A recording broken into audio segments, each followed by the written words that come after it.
This is Eddie Hearn, Matchroom Boxing. You are watching Sporting Icons. You don't need to be anywhere else. So I've been thinking about boxing promoters here in the UK. What makes a good boxing promoter? Now, it kind of got me thinking after recently watching, I think it was yesterday or the day before, Simon Jordan on TalkSport. Now, I like Simon Jordan. I like the fact that he's very opinionated. I'm going to say I agree with his opinions on certain things, not at all. And I'd love to have a debate with Simon Jordan, but that ain't going to happen. But he is opinionated and he appears that he cares about boxing. Now, I said 3, maybe even 4 years ago that for me personally, I wish that the boxing in general would just disregard the British Box Board of Control. Get rid of them. I think that they're too old school. They can't cope in today's era. All right? That's just my thought, my feelings on it. Simon Jordan should be part of this new board, along with the likes of a Tony Bellew and a couple of others. And of course, people scoffed at the idea when I said that.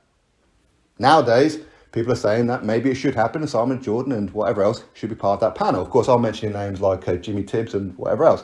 But anyway, that is what it is. So Simon Jordan, he says that currently, in today's climate of British boxing, the best promoter is Frank Warren, then it's Ben Shalom, then it's Eddie Hearn.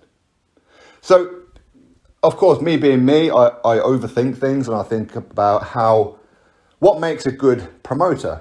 What is a good promoter? For me, somebody who promotes, okay? Somebody who hypes up their fighters. Somebody who cares about their fighters. Somebody who stands by their fighters. For me, and I've always said it, the fighters are the most important ones out of all of them. More important than the broadcaster, more important than the promoters, more important than the trainers, the coach, the managers and whatever else. They are the product, okay? Any promoter who cares about their fighters, win, lose or draw, and sticks by them, that's a great promoter. But also hype them up, talk about them in the press, hype up the shows, whatever, okay? That's a great promoter.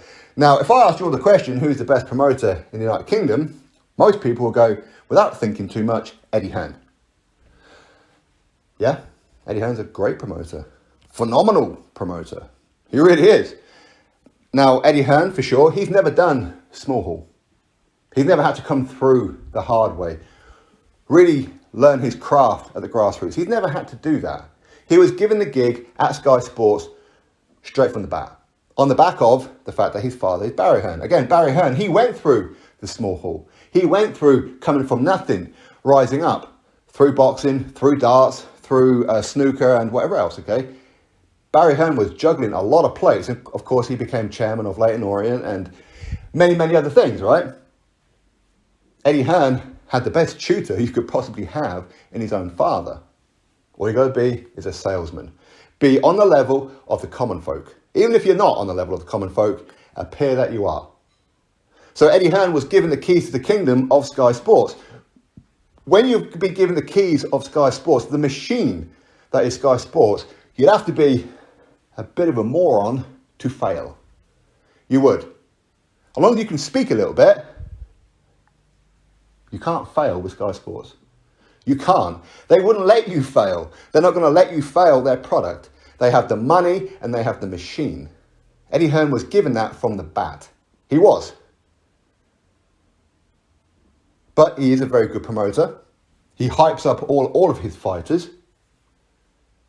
He puts on phenomenal events at times. He's put on some absolute stinkers in that at times. But that's boxing. It's going to happen. You can never please everybody all the time. And a lot of people don't like Eddie Hearn because he rubs them up the wrong way around. Some people are stuck in the old ways and whatever else.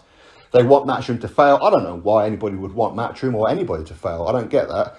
But ultimately, Eddie Hearn has made a huge impact in the sport of boxing, especially here in the UK. But again, he had the machine of Sky Sports over him. This is how he got the gig with DAZN. DAZN threw a whole ton of money at him. Again, you'd have to be a bit of a prat to fail, would you not? That's how you build your stable when you got the money, right? We can look at, say, Frank Warren. Frank Warren, he came up the hard way. Look at the local British cartel that he had to deal with back in the day. I'm not here to give you a history lesson. You all know about it. The man even got shot, okay? But he went through the small hall. He went through having to borrow and scrape money together to try and put on shows and all this kind of stuff. He had to do all that himself. So he came through the hard way. He wasn't given the keys to no kingdom. He had people against him. in the beginning. A lot of people against him. He literally had to go up against the British cartel in boxing. Did he not? And he's been on multiple platforms. He's put on huge fights and whatever else. The issue that I have right now with Queensberry in this particular era is that I feel they're very old school, backdated. Just look at the production on BT Sport. Very, very old school. That's not in touch with today's boxing fans. It's not. That's why I feel that George would be a great replacement for Frank Warren at some point. He will. And I think George will drag Queensberry into the year 2022, 2023, 2024 and be in touch with boxing fans of this era. Okay? But Frank Warren, does he care about boxers? Again, that's a key point for me. Yeah, he does. But only to a point. He's been high on quite a few fighters, then end up losing, and you don't really hear from him again. You don't. One of the most recent ones would be George Fox, right?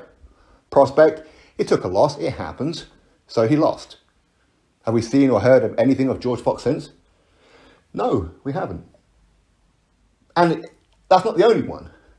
And again, Eddie Hearn has been guilty of this before himself, but Eddie Hearn, I would say, probably stands by his fighters a little bit more. Some of you may agree, some of you may disagree with that one.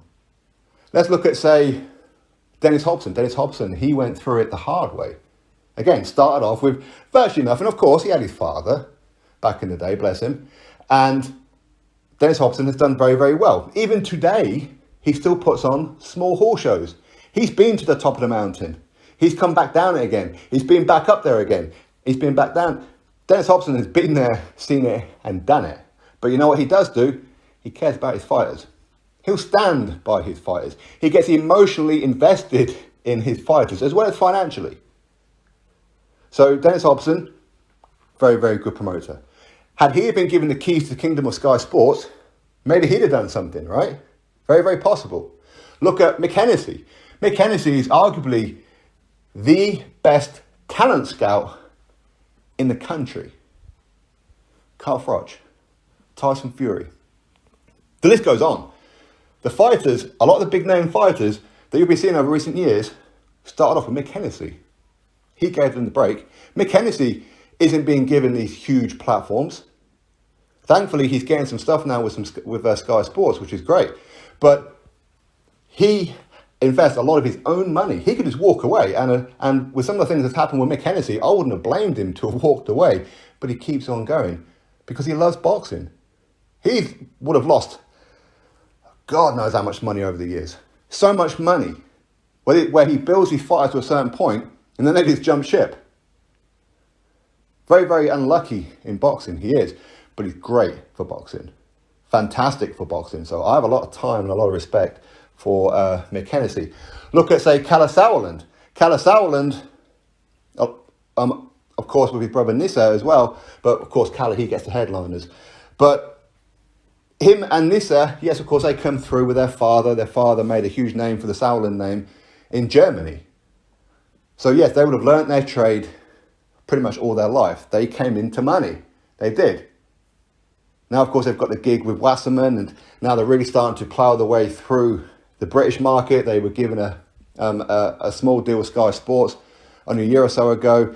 That appears to have expired now. Now they're on Channel 5. But one of the things I like about Kalle and that, and I can't really speak about Nissa too much. I've spoken with Nissa before. I interviewed him briefly. I didn't upload it because for whatever reason, okay, it is what it is. But he cares about fighters. Kalle cares about fighters. Most recently, he done a press conference with Troy Williamson and Josh Kelly.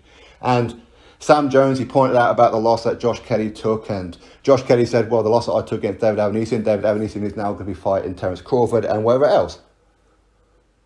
Kalle Sauerland cut him off and went, it doesn't matter that you lost to David Avanesian. It doesn't matter if this is a future Hall of Famer, a future world champion, whether he's a good fighter, whether he's a journeyman. It doesn't matter that you lost. It happens. Early on in your career, losses happen. And of course, he compared with what happened with Vladimir Klitschko and others. He stands by his fighters. He cares about his fighters. The undefeated record is not important to him. He's got the likes of Nathan Gorman with him. Look at his product back in Germany. Many fighters lost, but he sticks with them. He cares about his fighters. Listen, he's been getting a fair bit of stick over the whole Chris Eubank Jr. and Conor Benn situation, and rightfully so, to a point. But he cares about his fighters. For me, that's a huge tick.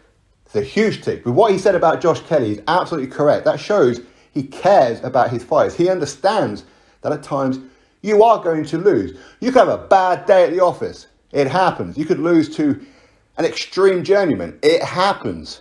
You have bad nights in the office. Fighters have situations in their personal life which meant that the mind wasn't on the fight and things like that. Things happen, and he stands by his fighters. That is a huge, huge tick for me. Who else we got? Oh, Ben Shalom. Ben Shalom has got that gig at Sky Sports. Again, a lot of people feel that he just walked straight into a Sky Sports job. No, he was doing small hall for a few years before he got that. He was doing the Ultimate Boxer tournaments. He was on Eurosport and BT Sport and that as well. And of course, he started to build up a little bit of a reputation around the small hall circuits. Got to know a lot of the managers, the trainers, the promoters and whatever else. Struck up a good relationship. Joined up with Ricky Hatton and Paulie Malignaggi. Things boomed. Sky Sports looked for a replacement for Eddie Hearn. They wanted somebody young. They wanted somebody vibrant, somebody with new ideas, somebody enthusiastic. Ben Shalom fitted that criteria. Look what it is that Ben Shalom's done so far. Put on Amir Khan versus Kell Brook. A fight that Eddie Hearn couldn't put on. He put on Clarissa Shields versus Savannah Marshall. A fight that Eddie Hearn couldn't put on. And it goes on. So he's done very, very well with just over, was about a year and 3 months, a year and a half maybe now, with Sky Sports. Done fantastic. Started off with zero stable. Zero. And I look at his stable. His stable rivals those out there. Look at the Olympians and that he's got. As I said before, the only real criticism I have is I don't know if he cares about the boxers. Now, I've met Ben Shalom, spoke with him quite a few times. Cool guy. Doesn't care about self-promotion. Doesn't really care about being there on camera himself. He ain't interested in being a celebrity. He ain't interested in it. He's interested in building the fight nights that fight fans want to see. So he's very, very fan-friendly. We can say that. Does he care about the boxers, though? I don't know. I'm hoping, and I've been hoping, that Ben Shalom will be different and do things that boxing fans want. He will look after his fighters. Not only will he put on good fights, I do wonder though, now that he's put on Amir Khan and now he's put on the Clarissa Shields fight and all these kind of things, he's done pay-per-views, he put on huge fight nights, is he now drawn into, that's the light I want to be on? After years of doing the small hall circuits, now he doesn't care about those who he initially signed with. If you lose, don't care no more. I'm hoping he's not that guy. I'm hoping that Ben Shalom can look at a couple of his fighters and look on them like Eddie Hearn done with Dave Allen. You remember that? Dave Allen became Eddie Hearn's personal project.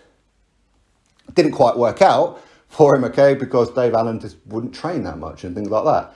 But he wanted Dave Allen to become the Commonwealth heavyweight champion.